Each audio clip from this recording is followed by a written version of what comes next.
Dr. Fred Hatfield is an impressive guy. He's a powerlifting champion, author, millionaire businessman with a beautiful wife.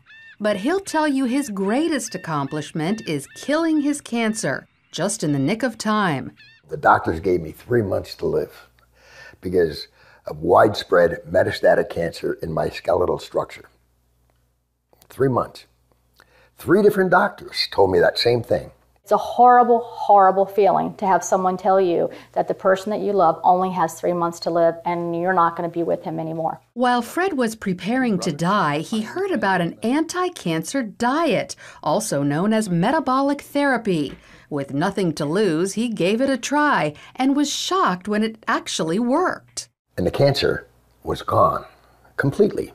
To this day, there's no trace of it, and it's been over a year. Although it wasn't easy, Fred stopped eating carbohydrates because carbohydrates turn into glucose inside your body. Cancer cells love glucose and need it so badly that if you stop giving it to them, they die. And it just absolutely amazes me that medical science is just now finding this out.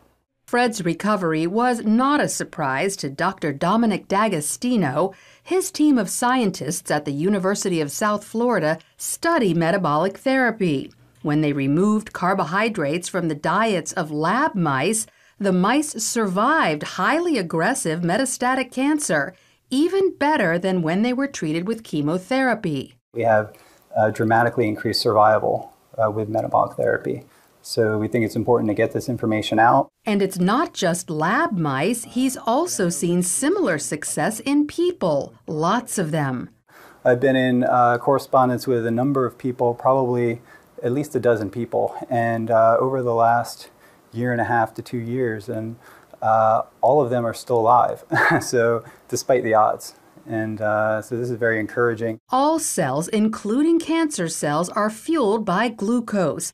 But if you deprive them of glucose, they switch to the alternate fuel ketone bodies, all except cancer cells. A defect prevents them from making the switch to using ketone bodies as fuel, and therefore cancer cells can only survive on glucose. All other cells can use either glucose or ketone bodies. Your normal cells have the metabolic flexibility to adapt from using glucose to using ketone bodies. But cancer cells lack this metabolic flexibility, so we can exploit that. People like Fred, who deprive their cells of glucose and fuel them with ketone bodies instead, eat what's known as a ketogenic diet. It consists of almost 0 carbohydrates, but lots of natural protein and fat. You can go online and there's just cookbooks and, it's clean eating, just very clean eating. None of the sugars, the salts, the trash food. Natural proteins are ones in their original form, but processed meats like cold cuts and hot dogs are off limits because often carbohydrates have been added to them. Natural fats are in their original form, like olive oil, avocados, nuts, and also coconut oil. But stay away from trans fats such as shortening or margarine, which are man-made. Some people are afraid to try the ketogenic diet because they think all this fat is bad for their heart. But more doctors are now saying natural fat is actually good for you, even natural saturated fat like coconut oil and butter.